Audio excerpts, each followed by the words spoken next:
ओम अज्ञानतिमिरान्धस्य ज्ञानाञ्जनशलाकया चक्षुरोन्मिलितं येन तस्मै श्रीगुरुवे नमः। हे कृष्ण करुणा सिंधो दीनबंधो जगत्पते गोपेश गोपिका कांता राधा कांता नमोस्तुते। तप्त कांचन गौरांगी राधे वृंदावनेश्वरी वृषभानुसुते देवी प्रणमामि हरिप्रिये। वाञ्छाकल्पतरुभ्यश्च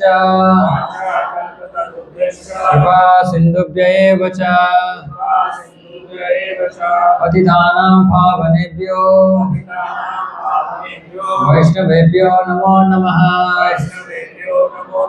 जय श्री कृष्ण चैतन्य प्रभु नित्यानंद श्री अद्वैत गदाधर शिवासादि गौर भक्त वृंदा। हरे कृष्णा कृष्ण कृष्ण हरे हरे हरे राम राम राम हरे हरे। हरे कृष्णा। तो हम पिछले हफ्ते हमने 7वें अध्याय को प्रारंभ किया है। जैसे मैंने बताया कि पहले 6 अध्याय है कर्मयोग,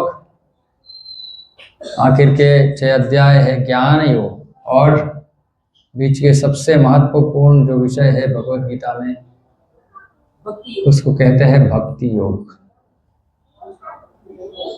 योग का मतलब है भगवान के साथ एक संबंध जोड़ना, और भक्ति योग का मतलब है भक्ति के माध्यम से संबंध जोड़ना।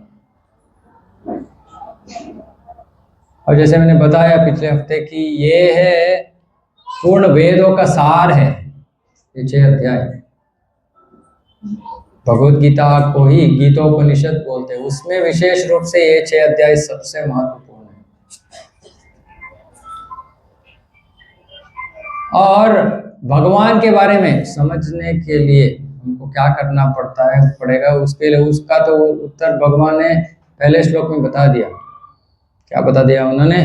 मय्यासक्त मना पार्था योगम युञ्जन मदाश्रयः असंशयं समग्रं माम यथा ज्ञास्यसि तच्छृणु। तो भगवान बोल रहे हैं कि तुम मुझे कैसे जानोगे? वो जो ज्ञान है वो अभी मैं ही दूंगा, तुम सुनो। तो इसलिए भक्ति में सबसे महत्वपूर्ण अंग है श्रवण। अगर हम भगवान के बारे में श्रवण नहीं करेंगे तो हमको भगवान क्या है इसका कुछ हमको अंदाजा नहीं आएगा। तो इस श्लोक में भगवान बोल रहे कि ये कृष्ण को समझना इतना मुश्किल है, कितना मुश्किल है उसका इस श्लोक में वर्णन है।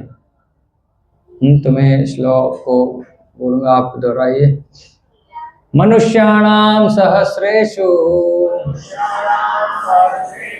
कश्चित् यतति सिद्धये यततामपि सिद्धानां कश्चिन्मां वेत्ति तत्त्वतः। मनुष्याणां सहस्रेषु कश्चित् यतति सिद्धये यततामपि सिद्धानां कश्चिन्मां वेत्ति तत्त्वतः। मनुष्याणां सहस्रेषु कश्चित् यतति सिद्धये यततामपि सिद्धानां कश्चिन्मां वेत्ति तत्त्वतः। तो कोई पुरुष प्रभु कोई बोल सकता है? मनुष्याणां सहस्रेषु कश्चिद् यतति सिद्धये यततामपि सिद्धानां कश्चिन्मां वेत्ति तत्त्वतः। अजत प्रभु। मनुष्याणां सहस्रेषु कश्चिद् यतति सिद्धये यततामपि सिद्धानां कश्चिन्मां वेत्ति तत्त्वतः। कोई और बोलिए। मनुष्याणां सहस्रेषु कश्चिद् यतति सिद्धये यततामपि सिद्धानां कश्चिन्मां वेत्ति तत्त्वतः। और कोई इस तरफ से? ओके माताएं।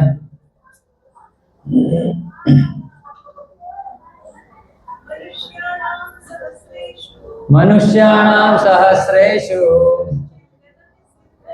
कश्चित् यतति सिद्धये यततामपि सिद्धानां कश्चिन्मां वेत्ति तत्त्वतः। और कोई? ओके।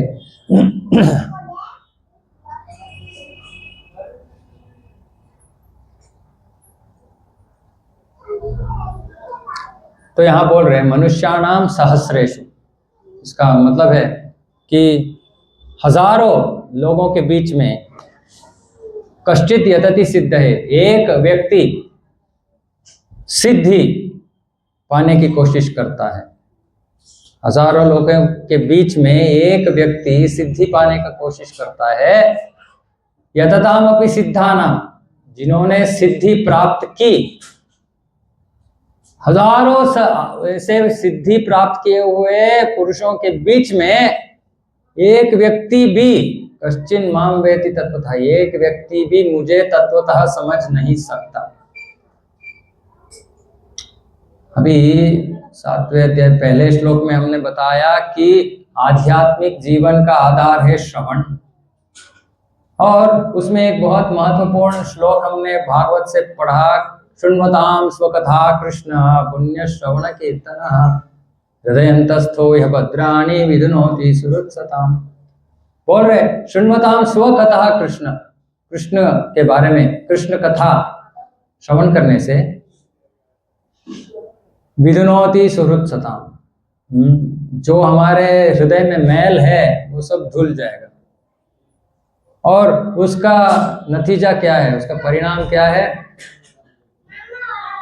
भगवत तत्व विज्ञान मुक्त संगस्य जायते। तो बोल रहे जब हमारा हृदय परिशुद्ध हो जाता है तो भगवत तत्व विज्ञान का मतलब है कि हम भगवान को अनुभव कर सकते हैं हमारे जीवन में। इसके बारे में मैंने बताया। तो अभी कृष्ण बोल रहे कि इसको पाना कितना मुश्किल काम है, कृष्ण को समझना, कृष्ण को पाना कितना मुश्किल है, इसके बारे में भगवान इस श्लोक में बता रहे। बोल रहे कि हजारों लोग हैं, लेकिन उनका काम क्या है? जो सामान्य लोग हैं उनका काम है इंद्रिय भोग। उसका मतलब है भगवान ने हमको ये इंद्रिय दिए हैं, तो उसका उद्देश्य क्या है? उसको भोगना, उससे आनंद लूटने का प्रयास। ये है हजारों लोगों का काम। भौतिक संसार में जो विशेष रूप से मनुष्य है, मनुष्य का काम है इन इंद्रियों के माध्यम से आनंद लूटना। ये लूटना क्यों बोलते हैं? क्योंकि हमारा नहीं है, हमारा नहीं है, इसलिए हम किसी कहीं से लूट रहे हैं, है ना। लूटना अच्छी बात नहीं है, आनंद लूटना बोलते हैं। तो यहाँ बोल रहे बहुत सारे लोग तो ऐसे ही ये ऐसे इंद्रिय भोग का जीवन का वर्णन शास्त्र में है कि आहार निद्र भय मैथुनम च सामान्य मेतत् पशुभिः नराणां धर्मो हि तेषाम् अधिको विशेषो धर्मेण हीना पशुभिः समान। बोल रहे हैं कि पशु का कार्य क्या है? आहार निद्रा भय मैथुन, खाना पीना सोना, बच्चों को पैदा करना, अपना रक्षण करना, ये है पशुओं का जीवन। अभी बोल रहे हैं कि अगर मनुष्य भी ऐसे ही जीवन बिताएगा तो उसमें और पशु के बीच में कुछ अंतर नहीं है। तो शास्त्र इसको बोलते हैं द्विपाद पशु। द्विपाद का मतलब है दो पैर वाले पशु। और धर्मेण हीना, जिसके जीवन में धर्म नहीं है वो पशु है। तो ये सामान्य रूप से मनुष्य का कार्य है। सामान्य जो ये भक्ति, कृष्ण भक्ति, ऐसे ये सब किसको नहीं चाहिए, उनका काम सिर्फ यही है ना। अभी रविवार को शाम को क्या करते हैं लोग? क्या करते हैं रजत प्रभु? मॉल जाते हैं, बाहर खाना खाते हैं, कुछ ना कुछ टाइम पास करते हैं। हाँ, तो ये क्या है? ये आनंद लूटने का एक प्रयास चल रहा है। लूट नहीं सकते, प्रयास कर रहे। अभी बोल रहे हैं हजारों लोग ऐसे ही इसी काम में पड़े हैं, लेकिन हजारों में एक व्यक्ति जाग जाता है। कैसे? कि बोलता है कि अरे बाबा, इतने जन्मों से मैं ये आनंद लूटने का प्रयास कर ही रहा हूं, लेकिन मिल नहीं रहा है। आनंद के वजह हमको क्या मिल रहा है? दुख। तो बुद्धिमान व्यक्ति है तो सोचता है नहीं, ये काम करने से कुछ फायदा नहीं, मुझे भगवान को ढूंढना है। मैं कौन हूं? मैं कहां से आया हूं? भगवान कौन है? मेरा और उसके बीच में संबंध क्या है? ये सब जानने के प्रयास शुरू करता है। इसको बोलते हैं ज्ञानी। क्या कहते हैं? जो पहला व्यक्ति था जो भोग कर रहा है उसको बोलते हैं कर्मी। तो पहला है कर्मी, ऐसे हजारों कर्मी में एक ज्ञानी पैदा होता है। और ये ज्ञानी अभी क्या कर रहा है? भगवान को ढूंढ रहा है। कैसे ढूंढ रहा है? बोलता है ये भगवान है क्या? नहीं। ये भगवान है क्या? नहीं। इसको बोलते हैं नैति। भाई निगेशन बोलते हैं इंग्लिश में। जो नहीं है उसको हटा के फिर जो सच्चाई है उसको ढूंढ रहे हैं। लेकिन कैसे पता चलेगा? अगर अभी कोई बच्चा है अपना माता पिता को ढूंढ रहा है, कैसे ढूंढेगा वो? ये मेरे माता पिता नहीं है, ये मेरा माता पिता नहीं है, ऐसे चल सकता है क्या? जीवन भर नहीं, हजारों जन्म करेगा फिर भी उसको पता नहीं चलेगा उसका माता पिता कौन है। लेकिन अगर कोई वो आके बोलेगा कि ये तुम्हारा माँ है, माँ से पूछ लो कि पिता कौन है, तो हो जाएगा काम। तो ये ज्ञानी है, ढूंढता है, हजारों जन्म ऐसे बिताता है ढूंढ के। तो इसलिए बोल रहे मनुष्याणाम सहस्रेषु कश्चित् यतति सिद्धये। एक व्यक्ति सिद्धि पाने के लिए भगवान को जानने का प्रयास करता है, एक व्यक्ति हजारों में। और ऐसे भी इसको ये हासिल करना तो इतना आसान विषय नहीं है। तो क्या होता है? यतताम अपि सिद्धानाम, जिन्होंने हासिल की, ऐसे कैसे कहीं भी हासिल की, इसको मुक्ति बोलते हैं। क्या बोलते हैं? मुक्ति। उस व्यक्ति ने मुक्ति पाया। बोल रहे यहां ऐसे हजारों में जिसने मुक्ति पाया, एक व्यक्ति भी कृष्ण को समझ नहीं सकता। क्या क्वालिफिकेशन है, क्या योग्यता है? देखिए इतने सारे बड़े बड़े कर्मी हैं, डबल PhD, ये वो तो नहीं जान सकते। फिर उससे बहुत कुछ ही लोग निकलते हैं जिनको हम ज्ञानी बोलते हैं। वैसे ज्ञान का मार्ग में है, ऐसे जिन्होंने ज्ञान का मार्ग पे चला और सिद्धि पाया, ऐसे लोगों में भी एक व्यक्ति भी कृष्ण को समझ नहीं सकता। और हमने पिछले श्लोक में क्या श्रवण किया हमने? कि हमको कृष्ण को समझना है, कृष्ण को जानना है। अगर कृष्ण को जानेंगे तो कृष्ण को पाएंगे। कृष्ण को पाने के लिए एक ही मार्ग है, कृष्ण को जानना। और यहाँ भगवान बोल रहे बहुत मुश्किल है। तो हमारा क्या होगा? एक एडवर्टाइजमेंट था ना कुछ, मेरा क्या होगा, पान पर ऐसा हो गया हमारा क्या होगा? हम कैसे जान सकते हैं भगवान को? बिना जाने होते हैं और भगवान नहीं मिलेंगे। हरे कृष्णा सबसे रिक्वेस्ट है, जब क्लास चल रहा है जब मत कीजिए, नाम अपराध है। ओके, मैं उसके बाद में बोलता हूँ। जब करना है, हमारे इंद्रिय सिर्फ एक ही काम कर सकते हैं, स्वर्ण, ये जो मैं बोल रहा हूँ श्रवण कर सकते हैं, नहीं तो जब कर सकते, दोनों नहीं कर सकते। ठीक है। तो भी इतना महत्वपूर्ण विषय है कि कृष्ण को कैसे जाने, बिना जाने हुए तो कृष्ण नहीं मिलेंगे। अभी कृष्ण को कैसे जानना है? ऐसे बड़े बड़े ज्ञानी, बड़े बड़े कर्मी, बड़े बड़े लोग नहीं जान सकते कृष्ण को। इसका उत्तर भगवान ने भगवत गीता में दिया है। बोलते हैं भक्त्या माम अभिजानाति। कौन समझ सकता है भगवान को? भक्त समझ सकता है। अभी ऐसे क्यों? कैसे है सिर्फ भक्त ही समझ सकता है, कोई दूसरा व्यक्ति क्यों नहीं समझ सकता भगवान को? अभी कल एक सत्संग में किसी ने मुझसे पूछा, प्रभु जी कृष्ण ने राधा से क्यों विवाह नहीं की? मैंने बोला आपने कभी ऐसे नारायण के बारे में पूछा है क्या? आपने कभी अटेंड किया है नारायण और लक्ष्मी की विवाह? अटेंड किए? नहीं। क्यों नहीं पूछ रहे ऐसे? पता नहीं। तो क्या हो गया है कि भारत में लोग ऐसे भगवान के बारे में, कृष्ण के बारे में कुछ सोच बना दिया है कि भगवान ऐसे है। अभी उससे बाहर निकलना बहुत मुश्किल है। अभी थोड़ा मैं उदाहरण देता हूँ महाभारत से। कि लोग बोलते हैं कृष्ण वो तो झूठा है ना? कैसे झूठ किया, कैसे क्या झूठ बोला भगवान ने महाभारत में? किसी को पता है? नहीं, अच्छा है, आपको पता नहीं तो आप आसानी से भगवान को स्वीकार कर सकते हैं। जो जानते हैं ये सब, उनका दिमाग खराब हो जाता है। ठीक है, मैं बोलता हूं। तो पहले तो युद्ध प्रारंभ होने से पहले अर्जुन और दुर्योधन दोनों कृष्ण के पास आते हैं सपोर्ट मांगने के लिए, हेल्प मांगने के लिए। ठीक है, तो कृष्ण तब सो रहे होते, फिर रखते, फिर देखते दुर्योधन अर्जुन दोनों आ गए। तो फिर कृष्ण बोलते हैं अर्जुन को कि ठीक है, अर्जुन छोटा है, उसको पहले मांगने दो, उसको क्या चाहिए। दुर्योधन ठीक है, अभी आप बोल रहे तो ठीक है। और कृष्ण दो ऑप्शन देते हैं अर्जुन और दुर्योधन को। एक है कि मेरे नारायण सेना में दूंगा, एक पक्ष के लिए, एक पक्ष मेरा नारायण सेना ले सकते हैं। ये नारायण सेना कौन है? ये क्या है? ये द्वारका का सेना है, बहुत इनको हराना मुश्किल नहीं, नामुमकिन है, ऐसे योद्धा है। तो दुर्योधन तो अंदर इतना खुश हो रहा है, अरे नारायण सेना मिलेगा। लेकिन ये तो पहले उनसे पूछेंगे ना। ठीक है, दूसरा ऑप्शन क्या है? दूसरा ऑप्शन तो मैं हूँ। कृष्ण बोल रहे मैं हूँ, मैं रहूंगा। ठीक है, लेकिन मैं युद्ध नहीं करूंगा, मैं शस्त्र नहीं उठाऊंगा युद्ध में।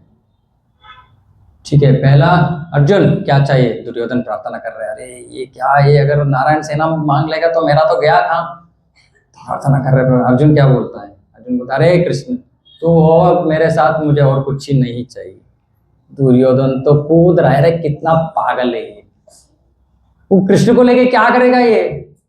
वो अस्त्र भी उठाएगा नहीं, सारथी बनेगा, क्या फायदा? ठीक है, रखो रखो। ओ दुर्योधन बोल रहा अरे ठीक है, अभी आप दे रहे नारायण सेना तो ले लूंगा मैं। अंदर तो इतना खुश है वो। ठीक है, तो कृष्ण ने प्रतिज्ञा की कि मैं अस्त्र नहीं उठाऊंगा।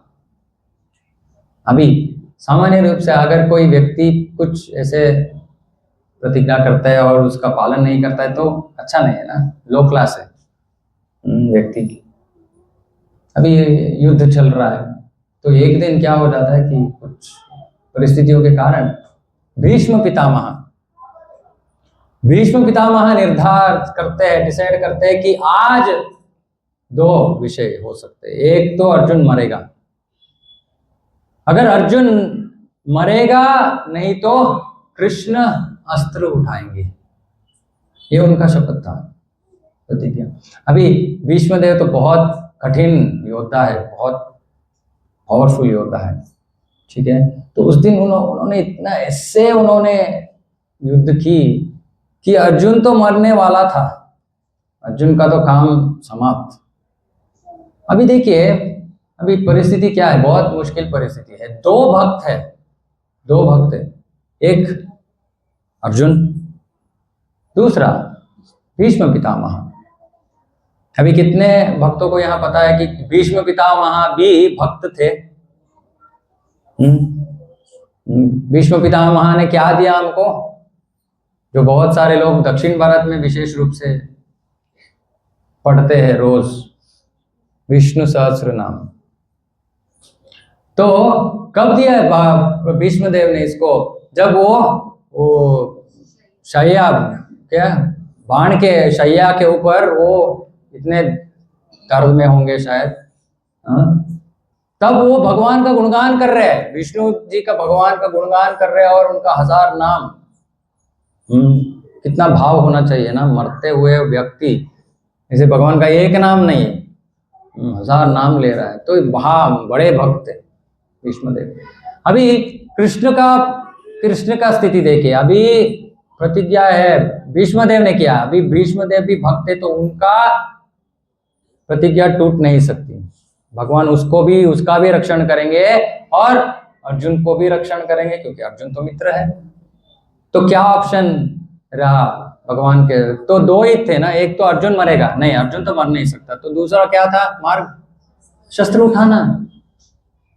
अभी भगवान ने ये नहीं सोचा कि मैंने तो युद्ध से पहले प्रतिज्ञा की कि मैं शस्त्र नहीं उठाऊंगा, अभी लोग क्या कहेंगे मेरे बारे में, अगर मैं शस्त्र उठाऊंगा तो बोलेंगे तो मैं तो लो क्लास हूं, मैंने अपना खुद का प्रतिज्ञा तोड़ दी मैंने।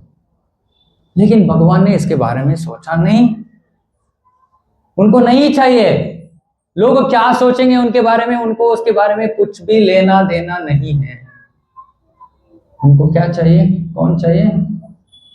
भक्त चाहिए। कृष्ण अपने भक्तों के लिए कुछ भी करने के लिए तैयार है। अभी ये पहला।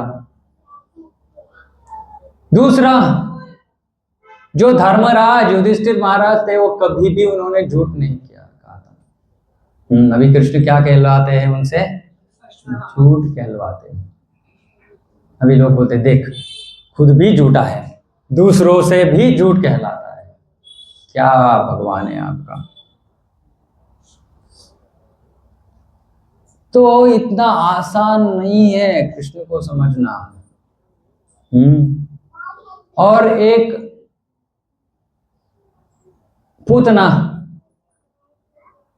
पूतना ने क्या किया? पूतना क्यों आई थी? कौन थी पूतना? राक्षसी। राक्षस का मतलब है जो मनुष्य को खाता है, उसको राक्षस बोलते हैं। असुर और राक्षस में अंतर है। असुर का मतलब है दुष्ट व्यक्ति को असुर बोलते हैं, लेकिन राक्षस है मैन ईटर, उसको राक्षस बोलते हैं। अभी तो राक्षसी थी, स्त्री मैन ईटर। तो उसको एक असाइनमेंट मिला, किससे? कंस ने बुलाया कि काम है तेरे लिए, आजा। स्पेशलिस्ट थी वो एक काम में। किस काम में स्पेशलिस्ट? बच्चों को मारने का काम में स्पेशलिस्ट थी वो। तो कंस बुलाता है उसको, बोलता है अभी देखो मेरा कोई काल है जो मुझे मारने वाला है, लेकिन पता नहीं वो कहाँ है। लेकिन ये पता चला है कि 10 दिन के अंदर उसने जन्म ली है, तो तू काम कर, जो भी बच्चा 10 दिन के अंदर पैदा हुआ है उसको मार दो, ये तुम्हारा असाइनमेंट है, जाओ। ठीक है, पूतना जाती है इधर उधर, हर घर में जा रही है, कहीं भी जहां भी बच्चे हैं उसको ले रही है, मार रही है, चल रहा है ये। आखिर में गोकुल में आती है, और गोकुल में तो हर घर में हर व्यक्ति एक ही व्यक्ति के बारे में बात कर रहे हैं। कौन? कृष्ण। कृष्ण ऐसा है, कृष्ण इतना सुंदर है, कृष्ण इतना प्यारा है, कृष्ण ने ये किया, कृष्ण ने वो किया। तो पूतना सोच रहे अरे तो वही होगा शायद। अभी तो कहीं किसी दूसरे गांव में कोई भी किसी के बारे में इतना बोल नहीं रहा है, तो ये तो कोई विशेष होगा, ठीक है यही होगा। लेकिन पूतना तो इतनी क्या कुरूपी, इतना भयानक रूप की थी कि वो सोच रहे अरे मैं ऐसे ही जाऊंगी तो लोग मुझे पकड़ के मारेंगे, ठीक है मैं अपना वेश में अपना रूप बदल लेती हूँ और उसने एक बहुत सुंदर नारी के रूप धारण की। उसने वो इतना सुंदर थी कि पुरुष लोग तो ऐसे मुंह खोल के खड़े हो गए उसको देख के, लेकिन स्त्री भी, बाकी स्त्रियों भी उसको देख के वो इतना चौंक रहे कि कैसे किसी के पास इतना सौंदर्य कैसे हो सकता है। और उसके हाथ में एक कमल का फूल है, तो सब सोच रहे अरे हाथ में कमल का फूल है तो ये तो लक्ष्मी देवी होगी, शायद लक्ष्मी देवी आ गई है हमारे कृष्ण को देखने के लिए, उसको वर देने के लिए। तो सब चुप हो गए, सब ऐसे देखे रह गए। तो पूतना नंद महाराज के घर के अंदर जाती है। अभी सोचिए आपके घर में कोई ऐसे ही आ गया, आप क्या चुप रहेंगे क्या? सब घर के वाले सब देख रहे, सोच रहे नहीं नहीं लक्ष्मी देवी होगी, हम कैसे उसको रोक सकते हैं।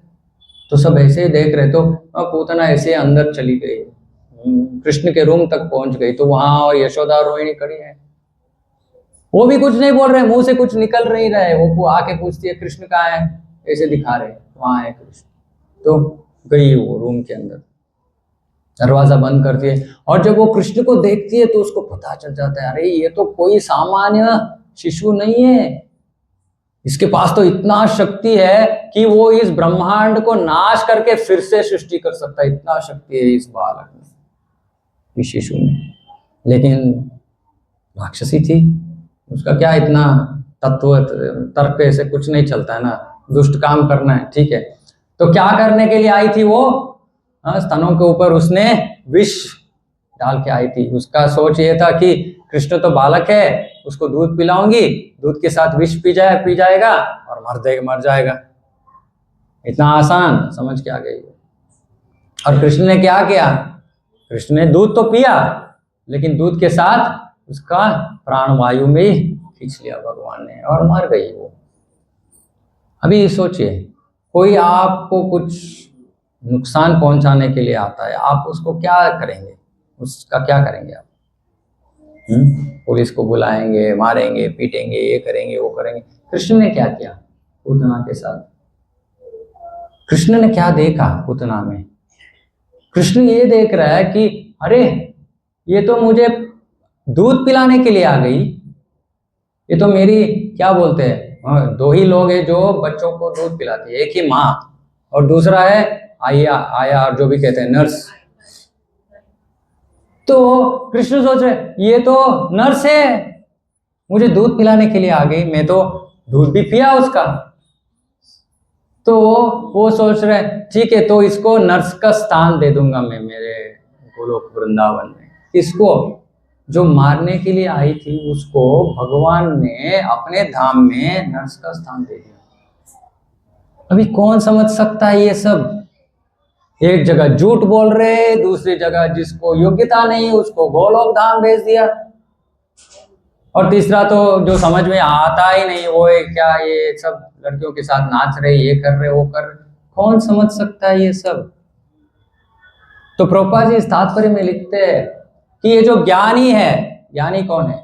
जो भगवान को ढूंढ रहे, उसका ध्येय क्या है? उसका ध्येय है ब्रह्मन में लीन होना। ब्रह्मन क्या है? भगवान के शरीर से जो निकल रहा है वो कांति, वो जो प्रभा, उसमें लीन होना। उसको लीन होने का मतलब क्या है कि जैसे सुबह आपके घर में अगर सूर्य के किरण अंदर आ रहे तो एक छोटा छोटा ऐसे डस्ट पार्टिकल जैसे दिखते हैं, है ना? ऐसे ही ब्रह्म ज्योति, तो उसका एक कण बन जाना, उसमें एक पार्टिकल बन जाना, ये है ब्रह्मन साक्षात्कार। इसको सायुज्य मुक्ति बोलते हैं। तो ये ज्ञानी लोग इतना सारा पढ़ के ये कौन भगवान कौन है ये जान के वो तब कहाँ तक पहुंच सकते हैं? ब्रह्मन तक पहुंच सकते हैं। भगवान को 3 अंतों में, स्तरों में हम समझ सकते हैं। तो पहला है ब्रह्मन, तो ये जो ज्ञानी है, बड़ा ज्ञान वाला है, वो ब्रह्मन तक पहुंच सकता है। दूसरा है योगी। योगी कौन है?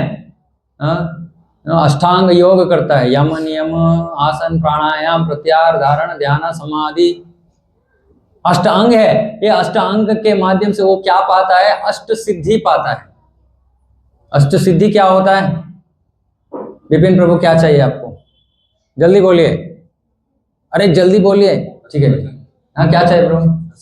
ले लो, ये सिद्धि है। ये तो सामान्य मानव जो ये पा सकता है उसको योगी बोलते हैं। अभी ये योगी जो ऐसे मैजिक दिखाता है और लोग पागल होके उसको भगवान बोलते हैं ना, ये भी चलता है आजकल। हम इतना बुद्धिमान है कि हमको भगवान और मैजिशियन के बीच में अंतर पता नहीं, इतना बुद्धिमान है हम। Anyway, वो दूसरा विषय। तो ये योगी इतना शक्ति पाता है अपने अष्टांग योग से कि वो कभी भी उसका प्राण त्याग सकता है और जहां जाना चाहता है वहां जा सकता है, कहीं भी। वो भौतिक जगत में कहीं भी जा सकता है, नहीं तो भौतिक जगत से बाहर वैकुंठ भी जा सकता है उसके योग से, इतना शक्ति है उसके पास। लेकिन ये योगी भी भोगी ही है। वो ये सब क्यों कर रहे हैं? मुझे स्वर्ग चाहिए, मुझे अप्सरा चाहिए, मुझे ये चाहिए, मुझे वो चाहिए।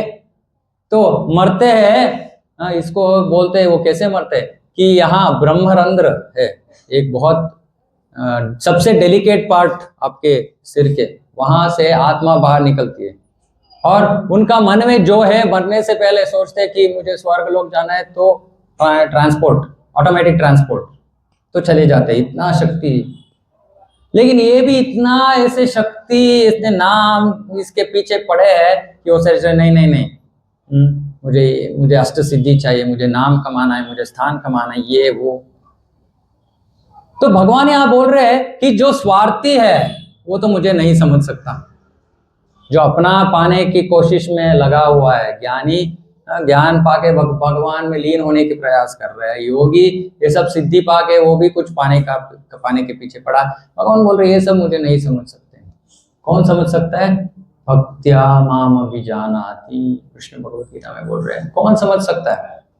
भक्त समझ सकता है भगवान को। अभी भक्त कैसे भक्त समझ सकता है? क्योंकि भक्त का अर्थ क्या है? कौन भक्त कौन है? भक्त वो है जो कृष्ण के आदेशों को, उपदेशों को अपना जीवन में पालन करने का कोशिश कर रहा है, वो है भक्त। ऐसे आरंभिक भक्त बोलते हैं जो ये श्रवण कर रहा है भगवत गीता में भगवान क्या बोल रहे हैं और उसका पालन करने की कोशिश कर रहा है। ऐसे नहीं कि वो पालन कर पा रहा है, लेकिन कोशिश तो कर रहा है, प्रामाणिक रूप से कोशिश कर रहा है। इसको भी भक्त मानते हैं। अभी जैसे हम भक्ति में अगर हमें आगे बढ़ना है तो उसका एक मूल है, वो है भगवान के ऊपर श्रद्धा। तो जब हम भक्ति में आगे बढ़ते हैं, श्रवण करते हैं, किससे श्रवण करते हैं? जो हमसे थोड़ा आगे है उनसे श्रवण करना है। जो हमसे भक्ति में थोड़ा आगे है उनसे, उन जैसे भक्तों से श्रवण करना है। उद्देश्य क्या है कि वो हमसे आगे चले गए है ना।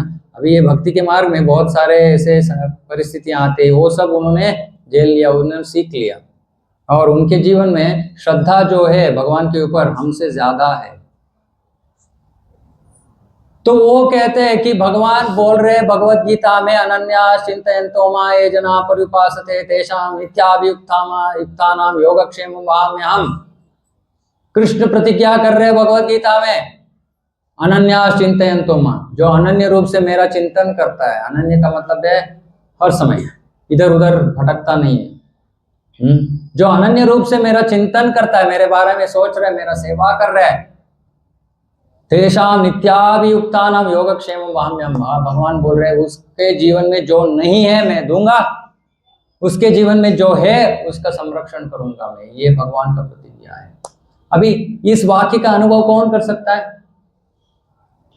जो भक्त इसमें विश्वास रख के देखता है, ठीक है मैं ये भगवान का ये वाक्य श्रवण स्वीकार करने के लिए तैयार हूं, मुझे विश्वास है कि भगवान मेरा रक्षण करेंगे, ऐसा सोच के जो भगवान के ऊपर अवलंबित हो जाता है वो समझ सकता है। क्योंकि भगवान उनको दिखलाते हैं कि देखो ये कर रहा हूं तुम्हारे लिए, वो कर रहा हूं। भक्त को पता चल जाता है हाँ ये तो सही है।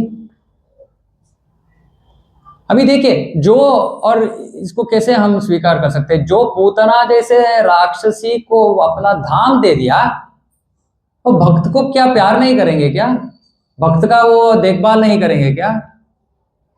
तो ये है विश्वास। जब हम सुनेंगे कि ऐसे दुष्ट व्यक्ति को ही भगवान ने इतना बड़ा स्थान दे दिया, मैं तो प्यार से प्रामाणिक रूप से मैं प्रयास कर रहा हूँ भगवान को भक्त बनना। क्यों? भगवान मेरे देखभाल क्यों नहीं करेंगे? ये विश्वास है। और जब विश्वास के साथ हम भगवान का दिया गया जो भी उपदेश आदेश है उसका पालन करने के प्रयास करते हैं, हम भक्त बन जाते हैं और हमको जीवन में विश्वास हो जाता है कि हाँ भगवान है। अभी जो भी प्रामाणिक रूप से भक्ति करने का प्रयास कर रहे हैं उसका जीवन का अनुभव होगा कि वो उनका अनुभव रहेगा कि वो भगवान का हाथ अपने जीवन में देखे होंगे। कितने भक्तों को ऐसे लगता है कि आपके जीवन में भगवान है? हाथ उठाए, कोई प्रॉब्लम नहीं। कैसे बोल सकते हैं आप? इतने भक्तों ने हाथ उठाया, मुझे बहुत खुशी हो रही है, लेकिन आप कैसे बोल सकते हैं कि भगवान का हाथ आपके जीवन में है? विश्वास है, ठीक है, विश्वास है। और हाँ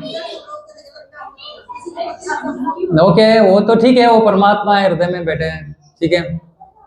और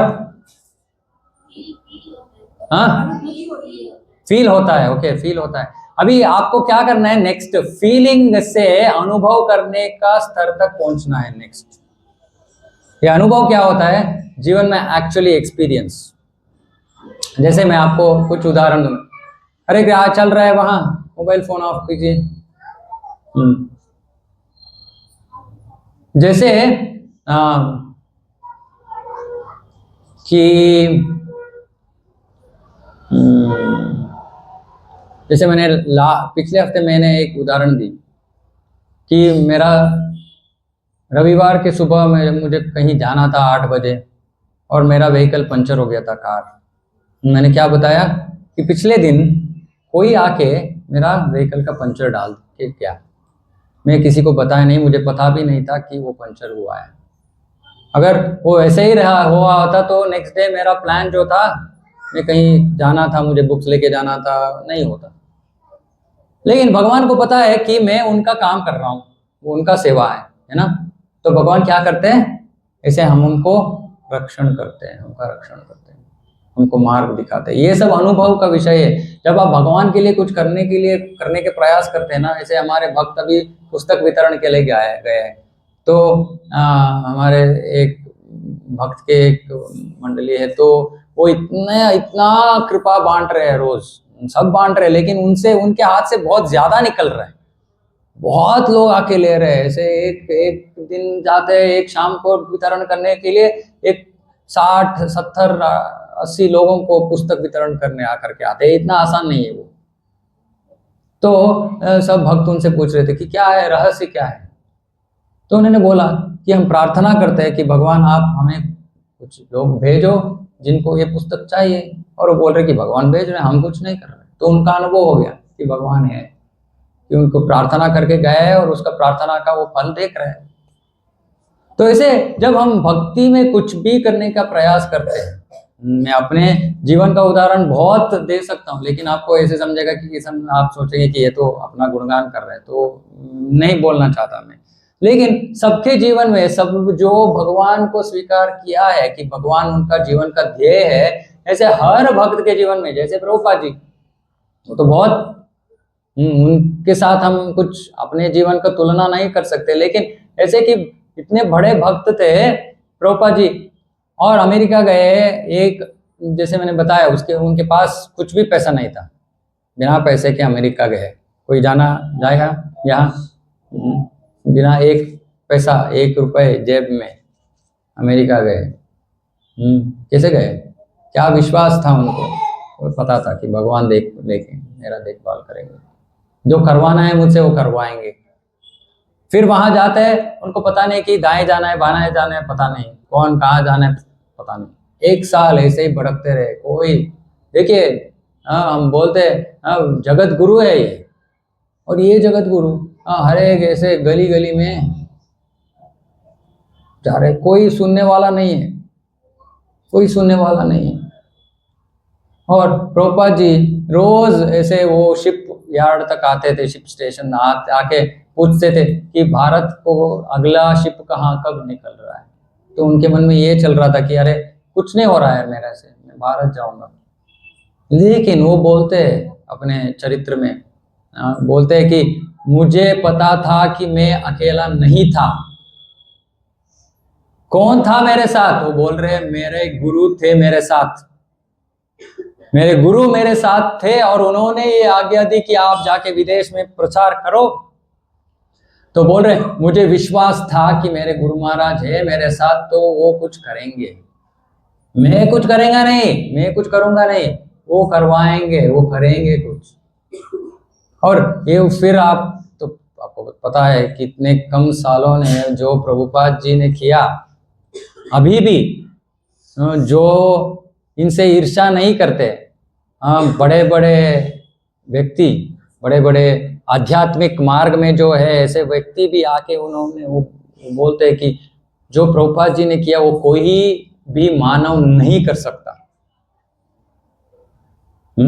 तो ऐसे कैसे कर सकते थे वो? क्योंकि उनको भगवान के ऊपर, उनके गुरु के ऊपर इतना विश्वास था। तो अभी प्रश्न ही उठता है, ठीक है तो हमें क्या करना पड़ेगा, हमको भक्त बनने के लिए क्या करना पड़ेगा? तो यहाँ प्रभुपाद जी एक बहुत ये बहुत सुंदर श्लोक है वाला। तो प्रभुपाद जी बोल रहे, मैं बोलूंगा, आप फिर से दोहराइए। अतः श्री कृष्ण नामादि न भवेत् ग्राह्यम् इंद्रियैः सेवन्मुखे हि जिह्वादौ स्वयं एव स्फुरत्यदा। तो भगवान यहाँ बोल रहे कि हम भगवान को कैसे जान सकते, उसका रहस्य भगवान यहाँ बोल रहे श्लोक में। बोल रहे कि अतः श्री कृष्ण नाम आदि, कृष्ण का नाम, कृष्ण का रूप, कृष्ण का लीला, कृष्ण का गुण, ये सब हम न भवेद ग्राह्यम इंद्रिय ही, हमारे इंद्रियों से हम समझ नहीं सकते। इसका मतलब क्या है कि जब मैं भक्ति में आया 15 साल पहले, तो किसी ने मुझे भगवत गीता दिया और बोला कि आप इसको पढ़ो, आपको समझ में आएगा। ठीक है, मैंने बोला ठीक है। तो स्कूल कॉलेज में मैं टॉपर था, तो मैं सोचा ठीक है, तो इतने सारे पुस्तक तो पढ़ के मैंने एग्जाम में पास किए, तो ये तो ठीक है, एक और बुक है, इतना क्या बड़ा विषय। तो मैं बोला ठीक है, दे दीजिए, मैं करूँगा, मेरे पास है सामर्थ्य है मुझे भगवत गीता पढ़ने के लिए। और मैंने लिया, मैंने पढ़ा। तो मेरा ये प्रैक्टिस है कि जब मैं पढ़ता हूँ तो नोट्स बनाता हूँ, जो मुख्य विषय है उसको लिखता हूँ, क्योंकि मुझे पता है मैं तो याद नहीं रख सकता। तो लिखता हूँ उसको बार बार पढ़ता हूँ, फिर वो अंदर चला जाता है। तो भगवत गीता मैंने पढ़ना शुरू की, पहले वाक्य से पढ़ना शुरू की, हो गया भगवत गीता एक बार पढ़ लिया, 3 महीने में पढ़ लिया मैंने पूरा भगवत गीता पढ़ लिया। लेकिन अभी नोट्स बनाया ना, और नोट्स और भगवत गीता में क्या अंतर था? कोई नहीं है, कुछ भी नहीं था, पूरा मैंने लिखा। उसका मतलब क्या है? कुछ भी समझ में नहीं आया, सब कुछ इंपॉर्टेंट था। तो पूरा लिख ऐसे पूरा पुस्तक कॉपी कर लिया मैंने। तो पहले बार पढ़ा, कुछ भी समझ में नहीं आया, ये बोल रहा हूँ। ठीक है, मैं सोचा ठीक है कुछ नया विषय है, दूसरा बार पढ़ूंगा तो समझ में आ जाएगा। फिर से दूसरा बार पढ़ा, क्या हुआ? वो जो 100% कॉपी की थी, अभी एक 5% कम हो गया। उसका मतलब भी अभी भी कुछ समझ में नहीं आया। तो उसका मतलब क्या है? मैं अपने बुद्धि से भगवत गीता समझने का कोशिश कर रहा था, नहीं हो सकता। यही बोल रहे हैं यहाँ, न भवेद ग्राह्यम इंद्रिय, अपने आंखों से, अपने बुद्धि से, अपने का भगवान को समझ नहीं सकते। तो फिर क्या होना चाहिए, क्या करना पड़ेगा हमको? सेवन मुखे ही जिह्वादौ, जीवा का मतलब जीव, आदव का मतलब है उससे प्रारंभ करते हुए क्या करना है? सेवन मुख बनो, सेवा करो भगवान के कहां से? जीव से। जीव से क्या करते हैं हम? 2 काम करते हैं जीव से, बोलते ही रहते हैं, और दूसरा, तो भगवान बोल रहे अगर भगवान को जानना है तो इससे स्टार्ट करो। तो क्या करना पड़ेगा? इससे पहले बोलने की शक्ति से क्या करना पड़ेगा? हरे कृष्णा कृष्णा कृष्णा हरे हरे, हरे राम राम राम। भगवान का नाम लेना है, ये पहली बात है। भगवान को जानने के लिए पहली बात है हमारे जुबान से भगवान का हरे कृष्ण महामंत्र निकलना है पहला। दूसरा प्रसाद ग्रहण करना है। जो भक्त ये दोनों करता है क्या होगा उसका जीवन में? बोल रहे स्वयं एव स्फुरत्यदा। स्वयं एवा का मतलब है खुद भगवान, स्फुरति का मतलब है ऐसे प्रकट हो जाना या बहिरंग, अपने आप को बहिरंग करेंगे। क्या करेंगे? बहिरंग करेंगे। ये पाने का विषय नहीं है कृष्ण। वो अगर जब बहिरंग करेंगे तब हमें समझ में आएगा कि कृष्ण है, कृष्ण ये कर रहे हैं, कृष्ण वो कर रहे हैं। तो जो भक्ति कर रहा है, जो जप कर रहा है, जो श्रवण कर रहा है, जो प्रसाद ग्रहण कर रहा है रोज, वो भगवान को जान सकता है। और कितनी जल्दी हम भगवान को जान सकते हैं कि हम एक ही जीवन में, इस जीवन अंत होने से पहले हम भगवान को अपने आंखों से देख सकते हैं। इस स्तर तक हम पहुंच सकते हैं। लेकिन उसके लिए रहस्य क्या है? सेवन मुखे जीवादो। इसलिए हम बोलते रहते हैं लोगों को, भक्तों को, कि गेस्ट की तरह मत आके जाओ, ये भगवान का घर है, यहाँ सेवा करो, कुछ भी जो करना है करो। हम सुबह से शाम तक यहीं रहते हैं। रविवार को ये हमारा घर बन जाता है। सुबह में 9 बजे निकलता हूँ और फिर रात 10 बजे जाता हूँ। तो ये भगवान का घर है। यहाँ हम किसी को बोलते क्या, आओ मत आओ, तुम ये करो, तुम वो करो, नहीं। जो भी आ सकता है आ सकता है, सेवा कर सकता है। सुबह से ये सब भक्त है, तो सुबह से रहते हैं। ये सब कौन करता है? ये सब भक्त करते हैं। क्यों? काम नहीं है क्या? गौतम प्रभु, शंकर प्रभु, विपिन प्रभु, काम नहीं है आपको? हाँ, क्यों करते हैं? उनको पता है कि भगवान की सेवा के बिना और कुछ नहीं है जीवन में, और वो करते हैं, आनंद मिलता है उनको। क्योंकि जब भगवान संतुष्ट हो जाते हैं हमारे सेवा से, तो हम अपने आप, हमारे जीवन में हम आनंद का अनुभव करेंगे। अभी तो भक्त कितना श्रम कर रहे भगवान के लिए, क्योंकि भगवान आचार्य ने बताया कि इस दिसंबर में जाके सबको मेरे पुस्तक वितरण करो। ऐसे नहीं कि दिसंबर कुछ विशेष है, लेकिन लोग ऐसे डिसेंबर, न्यू ईयर ऐसे कूदते रहते हैं ना, तो उनके लिए कुछ देने के लिए, लो ये तुम्हारा जीवन, तुमको अच्छा होना चाहिए ना अगला साल, ये लो पुस्तक लो, पढ़ो, जीवन बदल जाएगा। तो अभी हमारे भक्त 2, 3, 4 बार हफ्ते में काम के साथ साथ बाहर जाते हैं, पुस्तक वितरण करते। क्यों कर रहे हैं? पागल हो गए? ये उनका और भगवान के प्रति उनका प्यार है, प्रभुपाद जी के प्रति उनका प्यार है। क्यों कर रहे हैं? वो इसका अनुभव करेंगे जीवन में बहुत जल्द। भगवान अपने जीवन में है, इसका अनुभव करेंगे। आप अभी फील कर रहे हो, वो एक्सपीरियंस करते हैं, तो आप भी एक्सपीरियंस कर सकते हो। इसीलिए ये केंद्र का उद्देश्य क्या है कि हम जैसे भगवान का इस ज्ञान को समझे और अपना जीवन को बदले, और भगवान का जीवन में, अपने जीवन में भगवान को पाए, बस। इसलिए इतना तो इतने सारे बड़े बड़े लोगों को जो नामुमकिन है, हम सामान्य हम सोच सकते कि अरे नहीं, मैं तो एक साधारण गृहस्थ हूँ, घर में हूँ, पति पत्नी, घर, बच्चे, मैं क्या पा सकता हूँ? बड़े बड़े सन्यासी है, वो पा सकते हैं। नहीं, भगवान यहाँ ये नहीं बोल रहे कि सन्यासी पा सकता है, गृहस्थ नहीं पा सकता है। नहीं, ऐसे कुछ नहीं है, कुछ कंडीशन नहीं। जो श्रद्धा के साथ प्रयास करता है भगवान का सेवा करने के लिए, वो पा सकता है भगवान को। और हमारे शास्त्र में बोलते कि महाजन है, महाजना ये तस्य पंथा बोलते। जो महाजन जिस मार्ग में चलते हैं, हमको उस मार्ग में जाना है। और उन महाजनों में 12 महाजन, 12 महाजन हैं, उसमें लगभग 7-8 गृहस्थ हैं। तो ऐसे नहीं कि गृहस्थ हो गए तो हमको कुछ डिस्क्वालिफिकेशन हो गया कि हम भगवान नहीं मिल सकते। नहीं, ऐसा कुछ नहीं। हमारे प्रभुपाद जी के जो गुरु भक्ति सिद्धांत सरस्वती ठाकुर, उनके पिता भक्ति विनोद ठाकुर, जो 4th है यहाँ से इस तरफ से 4th, वो गृहस्थ थे, वो मैजिस्ट्रेट थे। मैजिस्ट्रेट, इतना रेस्पॉन्सिबल पोस्ट, मैजिस्ट्रेट। लेकिन उसके साथ साथ वो 8 घंटा भक्ति करते थे दिन में।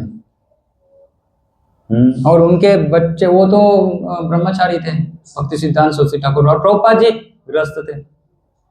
तो ऐसे कुछ नहीं है कि ऐसे गृहस्थी कर सकता है, ब्रह्मचारी कर सकता है, ऐसे कुछ नहीं। जो भी प्रामाणिक रूप से प्रयास करेगा भगवान को संतृप्त करने की, वो भगवान को पाएगा। और भगवान को पाने का मार्ग है जिह्वादौ हरे कृष्ण महामंत्र, इसको भूलिए मत। हम हर हफ्ते बोलते रहते हैं, क्योंकि हम सोचते हैं कि नहीं मैं मंदिर जाऊंगा, मैं पूजा करूंगा, मैं ये करूंगा, मैं कुछ नहीं मिलेगा। मिलेगा, भगवान नहीं मिलेंगे, इस जन्म में नहीं मिलेंगे। मिलेगा, ऐसे नहीं कि नहीं मिलेगा। कुछ पुण्य कार्य करेंगे तो कुछ पुण्य मिलेगा, लेकिन उसका इस जन्म में हम अंत तक हमारा ध्येय पा नहीं सकते। सिर्फ हरे कृष्ण महामंत्र है। कोई पूछ रहा था हमसे कि क्या हरे कृष्ण महामंत्र सिर्फ कलयुग में ही चलता है क्या? नहीं, हर युग में चलता है, लेकिन हर युग में हरे कृष्ण के साथ एक और युग धर्म रहता था। जैसे भी सत्ययुग में ध्यान कर सकते थे लोग। त्रेता युग में यज्ञ करते थे, अश्वमेध यज्ञ, राजसूय यज्ञ ऐसे। और द्वापर युग में परिचर्यायाम, तीर्थ क्षेत्र जाना, ये 3 मार्ग से सतयुग, त्रेता युग, द्वापर युग के लोग परिपूर्णता हासिल कर सकते थे, भगवान को पा सकते थे। उसके साथ हरे कृष्ण था, नाम जप था, लेकिन उसको मंत्र अलग था। लेकिन कलयुग में शास्त्र में बताता है ध्यान काम नहीं करेगा, यज्ञ काम नहीं करेगा, तीर्थ क्षेत्र जाना काम नहीं करेगा। काम नहीं करेगा मतलब क्या है? आप परिपूर्णता पा नहीं सकते, भगवान को पा नहीं सकते। इस युग में भगवान को पाने के लिए एक ही मार्ग है, वो हरे कृष्ण महामंत्र, और कुछ नहीं। तो अगर आपको भगवान चाहिए, तो मैंने जब लास्ट टाइम पूछा सब ने हाथ उठाया, मार्ग तो क्लियर है, डाउट मत कीजिए। ये हम ढूंढ के आ गए यहाँ। हमारा जो हमने समय व्यर्थ किया, हम आपका समय बचा रहे हैं। आपको बोल रहे कि और कुछ मार्ग नहीं है, ढूंढने की कोशिश मत कीजिए। हम क्यों? ब्रह्मा जी ढूंढे, कहाँ ढूंढे ब्रह्मा जी?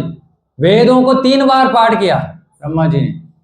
वेदों में ऐसे लाखों सैकड़ों श्लोक है, ब्रह्मा जी तो इतने बुद्धिमान है ना, तो 3 बार बार पाठ किया, पढ़ा वेदों को, और बोला कि भगवान की भक्ति के बिना और कुछ नहीं है। तो इसलिए ब्रह्मा से संप्रदाय प्रारंभ हुआ, ब्रह्म गौड़ीय संप्रदाय। तो ऐसे बड़े बड़े जो बुद्धिमान व्यक्ति, वो बोल रहे जीवन में भगवान को पाने के लिए भक्ति के बिना और कुछ नहीं है। और हरेर नाम एवं केवलम खलो नास्त्येव गतिरन्यथा। कलयुग में और कुछ मार्ग ही नहीं है, हरे कृष्ण महामंत्र ही मार्ग। तो आप जितना करेंगे उतना भगवान के पास आते रहेंगे। ठीक है?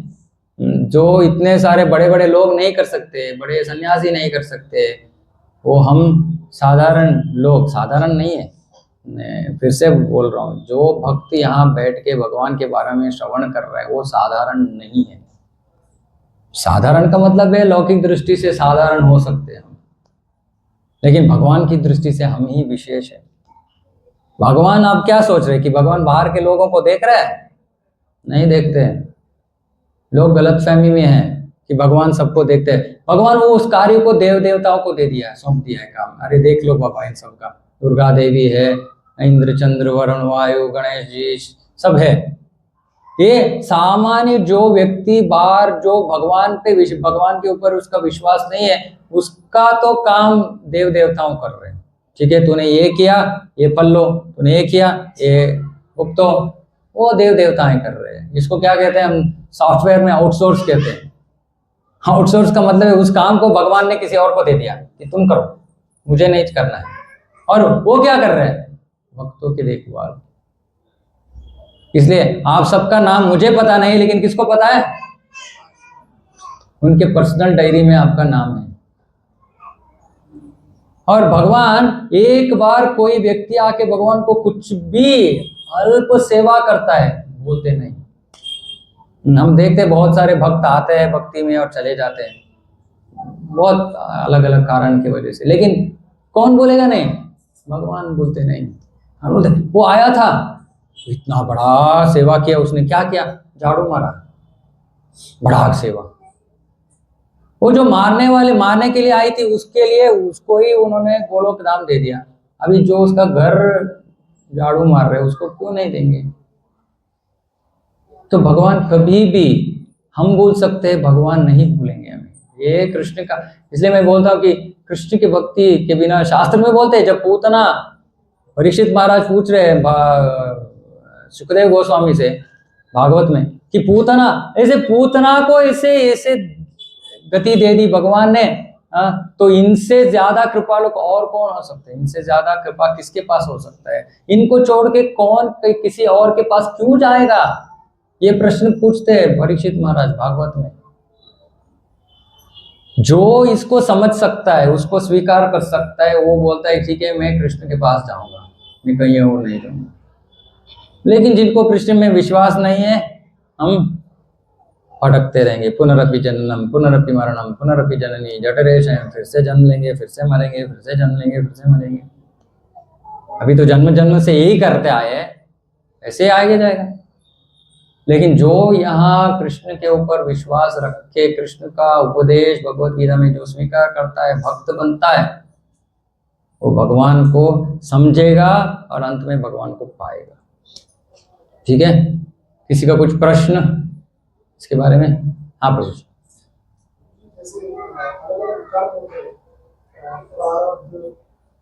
कर्मफल, हाँ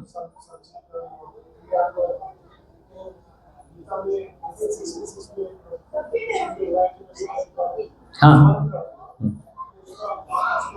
ओके ओके, ठीक है। और कोई जो आज मैंने विषय चर्चा की इसके बारे में, इसके ऊपर कुछ किसी का प्रश्न है, मैं ये उत्तर दूंगा। अगर किसी का और कोई कुछ प्रश्न नहीं तो उसको उत्तर दूंगा। किसका कुछ प्रश्न? विश्वास है भगवान के ऊपर? हाँ बोलिए।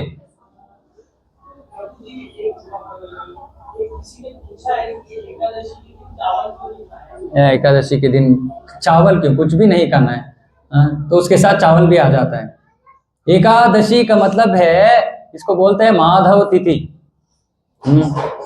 एकादशी में हम क्या करते हैं? उपवास करते हैं। उपवास का मतलब, आप बैठ जाइए बैठ जाइए। उपवास का मतलब क्या है? उप का मतलब है नजदीक, वास का मतलब है रहना। तो किसके पास रहना चाहिए हम एकादशी के दिन? भगवान के पास रहना है। हम अगर जैसे रोज जीवन जी रहे हैं, उसी तरह एकादशी के दिन पे भी जिएंगे तो भगवान को कैसे याद करेंगे? रोज तो नहीं याद कर रहे ना। तो ऐसे एक व्रत कहते हैं कि ठीक है, एकादशी का दिन कुछ खाने का छोड़ो। तो कुछ छोड़ेंगे तो हम सोचेंगे किसके लिए छोड़ा मैंने? ओ भगवान के लिए। ओ ठीक है, भगवान याद आ गए। कोई उपवास करता है और भूख लग रहा है, किसके लिए कर रहा हूं मैं? भगवान के लिए कर रहा हूँ, तो कृष्ण तो याद आ जाता है। एक्चुअली ये एकादशी का उद्देश्य ये नहीं है, उपवास भी एकादशी का उद्देश्य नहीं है। एकादशी का उद्देश्य है भगवान के बारे में श्रवण करना। बाकी काम कम करो, एकादशी के दिन ज्यादा श्रवण करो, जप करो, भक्ति ज्यादा करो, ये है उद्देश्य।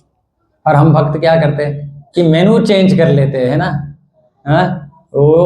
ठीक है, 15 दिन में एक थोड़ा चेंज मिलेगा खाने में, लेकिन ये एकादशी का उद्देश्य नहीं है। ठीक है, चलेगा चलेगा, लेकिन असली जो उद्देश्य है ये है भगवान के बारे में ज्यादा श्रवण करना। ये माधव तिथि बोलते हैं। माधव तिथि का मतलब है ये कृष्ण के लिए सबसे प्रिय तिथि है। तिथि का मतलब है दिन, सबसे प्रिय है।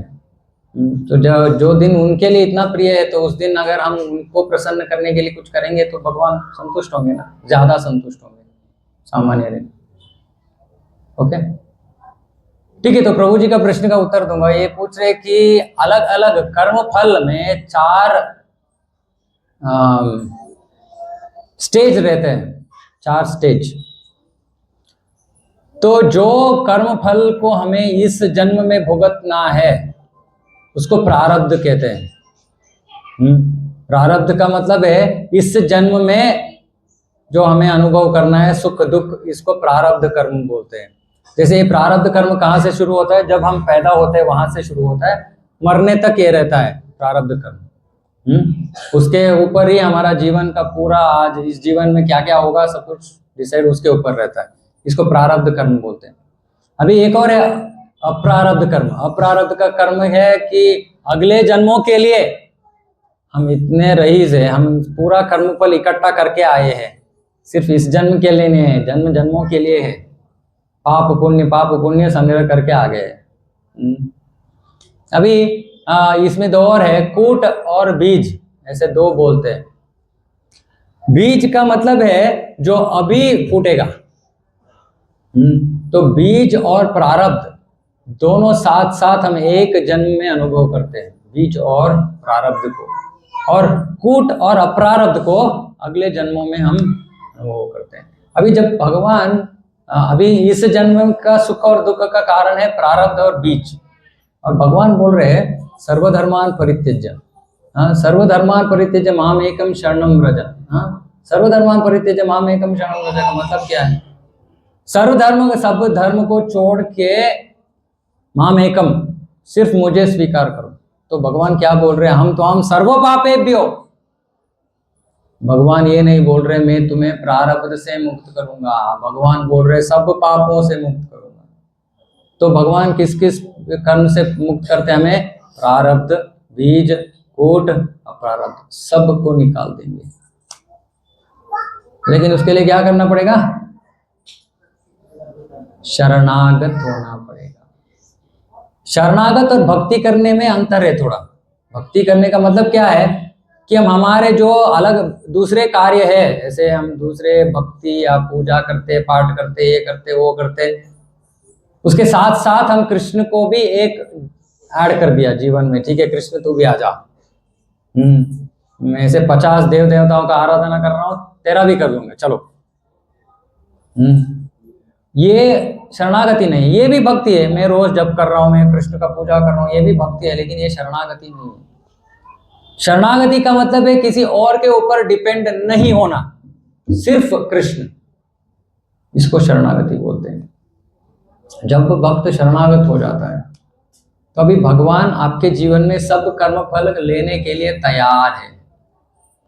आप तैयार है क्या? ये प्रश्न है। भगवान लेना उनको क्या कितना मुश्किल है? एक जीव का कर्म फल निकालना क्या मुश्किल है क्या भगवान को? उनको तो कुछ नहीं है, वो वेट कर रहे हैं हमारे लिए, कब आएगा, कब आएगा ये जीव मेरे पास, कब मेरे ऊपर अवलंबित होगा। मैं उसका कर्म फल निकालने के लिए तैयार हूं, लेकिन आ ही नहीं रहा है वो। तो इतना मुश्किल नहीं है ये, बहुत आसानी से निकल जाता है। आसानी कैसे बोल सकते हैं कि जन्म जन्मों से हम इतना ऐसे करोड़पति है, कर्म इतना कर्म फल है हमारे पास, भगवान एक झटके में सब निकाल लेंगे, सब निकाल देते हैं। और जो शरणागत भक्त है उसका कर्म कब निकलता है? जब वो एक गुरु, वैष्णव गुरु को स्वीकार करता है। जब वैष्णव गुरु को स्वीकार करते हैं और उनसे उनको शरणागत हो जाते हैं, तब भगवान हमारा पूरा कर्म फल को ले लेते हैं। इसलिए गुरु के बिना ये नामुमकिन है, नहीं मिल सकता है, नहीं हो सकता है। लेकिन हम जब गुरु के शरण ग्रहण करेंगे, उनके पास जाके शरणागत हो जाएंगे, तब भगवान उनके माध्यम से आपके सब में कर्म फल को ले लेंगे। इतना आसान है, लेकिन बहुत कम लोग आते हैं। डरते हैं लोग, अरे दीक्षा ले लेंगे तो क्या हो जाएगा, क्या आपका गुरु आपका अकाउंट बैंक अकाउंट नहीं ले रहे दीक्षा के समय पे? चिंता मत कीजिए, आप जो कर रहे कर सकते हैं, लेकिन गुरु का आदेश पालन करना पड़ेगा, बस उतना ही है। और गुरु ऐसे नहीं कि स्वार्थी रहते हैं, ठीक है मेरा बैंक अकाउंट है स्विस बैंक में, सब ट्रांसफर करो, नहीं, ढोंगी नहीं है। वैष्णव गुरु है जो कृपा देने के लिए तैयार है, और आपको जीवन में कृष्ण पाने के लिए क्या करना है ये बताएंगे वो। बस जीवन कुछ ऐसे बहुत चेंज नहीं होता है, ठीक है। जब जो सामने स्वीकार किए उसको ठीक से पालन करना है, ऐसे आधा अधूरा नहीं कर सकते, बस सीरियस होना चाहिए बस जीवन में, तब आप गुरु को स्वीकार कर सकते हैं। और कृष्ण तब वो दीक्षा का एक सेरेमनी है, जब वो होता है तो हमारा कर्मफल गुरु ले लेंगे, बस हो गया, ठीक है। और किसी और का कुछ प्रश्न? हाँ प्रभु पूछिए प्रभु। जन्म और मृत्यु क्यों मिलता है? क्यों जन्म हुआ इंसान? आप ही उत्तर दीजिए ना, आप ही ले रहे हैं जन्म। अभी जो जन्म ले रहे हैं कौन है? हम ही ले रहे हैं ना, अरे बाबा, भगवान कहाँ भेजेंगे? अभी बच्चा है, कोई बच्चे को भेजता है कि जाओ वहां सिगरेट लो, सिगरेट पियो। अरे अरे नहीं, मेरा प्रश्न का उत्तर दीजिए। अभी जो माता पिता है वो बच्चे को भेजते हैं क्या? कॉर्नर में सिगरेट मिलता है, जाके सिगरेट पियो बोलता है? क्यों कर रहा है बच्चा? यहाँ आने के बाद आदमी कुछ नहीं करता है। मनमानी कर रहे हैं हम, और कुछ नहीं कर रहे हैं। भगवान का सुनने के लिए हम तैयार नहीं है। भगवान बोलते हैं जो तुमको अच्छा नहीं है मत करो बाबा। हम बोलते हैं नहीं, मुझे सब कुछ पता है, ये करो। देखिए ये आसान सा विषय है, हम क्यों जन्म ले रहे हैं हमको ही उत्तर देना पड़ेगा। आपके हाथ में है। अभी यहाँ बैठ के आप श्रवण कर रहे हैं, आपके हाथ में है। अगर फिर से आपको जन्म लेना है नहीं लेना है, आप डिसाइड कीजिए। मार्ग तो है, मार्ग तो दे दिया है प्रभुपाद जी। जो हम चर्चा कर रहे हैं वही मार्ग है। मार्ग तो है, आपको डिसाइड करना है। नहीं नहीं मुझे फिर से जन्म लेना है, नहीं लेना, ठीक है, भक्ति का मार्ग अपना ये हो गया। ऐसे नहीं कि भक्ति के मार्ग अपना लिया तो काम छोड़ दिया मैंने, घर बैठ गया, नहीं, ऐसे कुछ नहीं। सब अपना अपना कर्तव्य करते हैं, साथ में भक्ति करते हैं। जैसे मैंने बताया, ट्रेन दो पट्टी के ऊपर चलती है। एक है भौतिक जीवन जो हमारे कर्तव्य है, एक पट्टी है, दूसरा है भगवान की भक्ति। जो दोनों करेगा अंत में जा सकता है। बनाए ना उसके बारे में। अरे बाबा, हमने ही पूछा भगवान को, भगवान मुझे नहीं चाहिए, आपको आपकी सेवा नहीं करना है, मुझे कहीं भेजिए जहां मैं आपसे दूर रह सकता हूँ।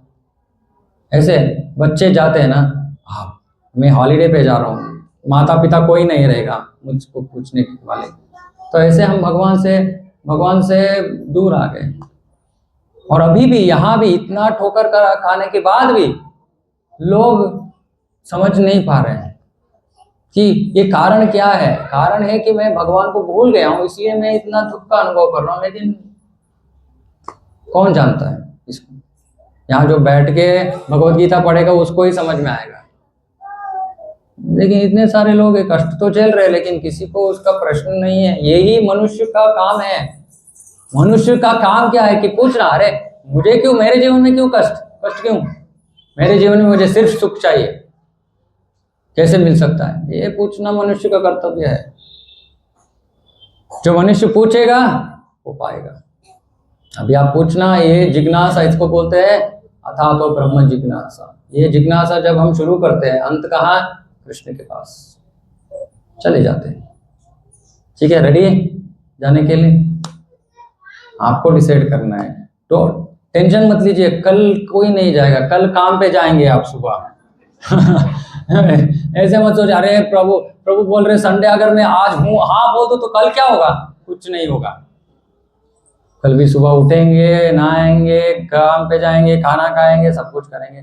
साथ में कृष्ण आपके साथ साथ चल रहे हैं। ठीक है बेटा, बोल दिया ना, मेरे ऊपर अवलंबित हो, ठीक है मैं हूँ, चलो करो। ठीक है, खत्म करें? चलिए टाइम हो गया। श्रीमद् भगवद गीता की जय, जगत गुरु श्रील प्रभुपाद की जय, समवेत गौर भक्त।